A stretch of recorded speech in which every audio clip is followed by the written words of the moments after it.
Bonjour les petits loups. Alors aujourd'hui nous allons faire notre deuxième écoute. Il s'agit de Au matin d'Edvard Grieg. C'est parti.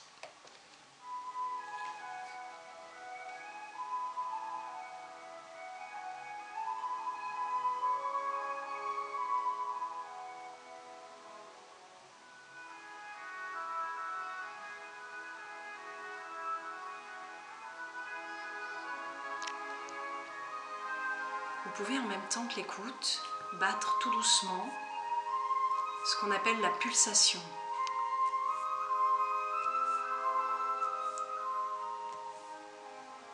Le rythme, comme le rythme de votre cœur. Vous savez, quand on met les mains juste là, les doigts juste là, et qu'on sent notre pouls, notre pulsation, voilà, interne, et bien là c'est la même chose, on peut trouver la pulsation de la musique.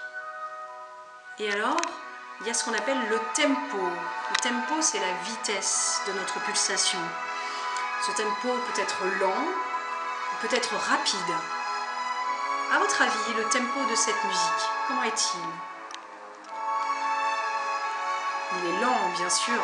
Si je le compare, par exemple, avec la première écoute que nous avions fait la semaine dernière, la badinerie de Jean-Sébastien Bach. Là, le tempo est rapide, allegro en musique. D'accord? Et effectivement, si on revient à notre écoute d'aujourd'hui, notre tempo est beaucoup plus lent. En musique, c'est le tempo lento. Alors vous pouvez commencer l'activité numéro 1. Il s'agit d'un dessin, d'un coloriage que vous pouvez faire, représentant ce que vous ressentez sur cette musique.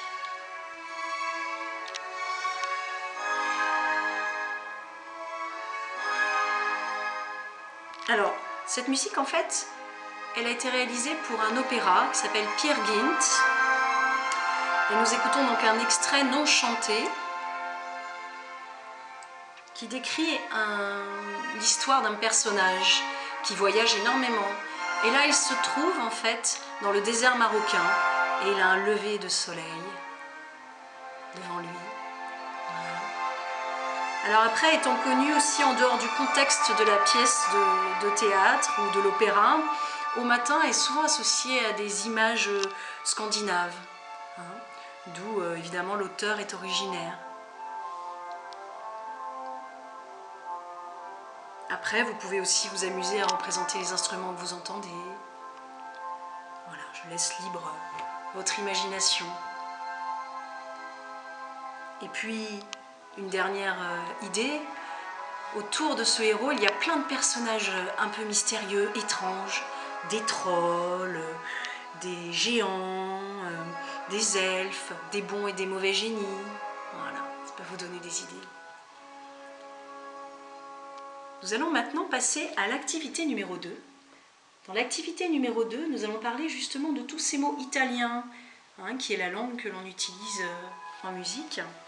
Donc, avec un tempo très lent, on appelle ça largo.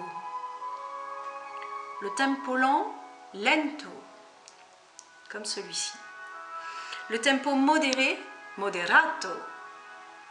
Le tempo rapide, allegro, comme la badinerie de Jean-Sébastien Bach. Et très rapide, presto. Je voulais vous parler aussi des instruments de musique. Le tout premier, vous le connaissez, on en a parlé. Il s'agit de la flûte traversière. Et puis, on a un autre instrument qui fait le thème, lui aussi, qui reprend le thème. Écoutez bien, là. Il s'agit du hautbois, qui est aussi un instrument à vent, aussi un bois. Lui, il est en bois noir, qu'on appelle l'ébène. C'est aussi un tube avec des trous que l'on bouche avec nos doigts ou avec le système de clés que je vous avais expliqué. Le même principe. Il n'y a que l'embouchure qui change. La flûte traversière a un trou dans lequel on souffle. Et le hautbois, ce sont deux morceaux de roseau attachés l'un à l'autre que l'on pince entre nos lèvres, dans lequel on souffle.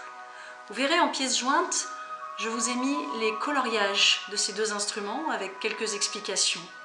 Je vous ai mis également l'orchestre, parce que derrière eux, il y a évidemment l'orchestre. Tous les instruments de l'orchestre qui accompagnent nos deux personnages principaux, le hautbois et la flûte traversière. Je ne vais pas plus dans les détails de l'orchestre puisque nous découvrirons au fur et à mesure de nos écoutes tous ces instruments en détail. Je vais maintenant passer à la troisième partie de notre fiche, pour les plus grands. Alors, Edvard Grieg est un musicien norvégien qui a vécu durant la deuxième moitié du 19e siècle.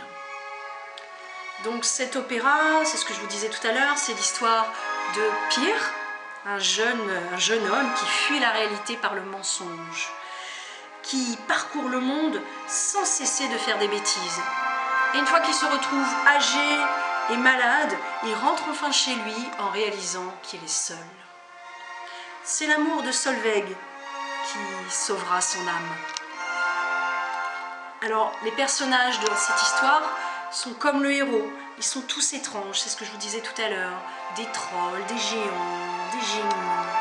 Je vous invite vraiment à aller découvrir cette œuvre sur YouTube.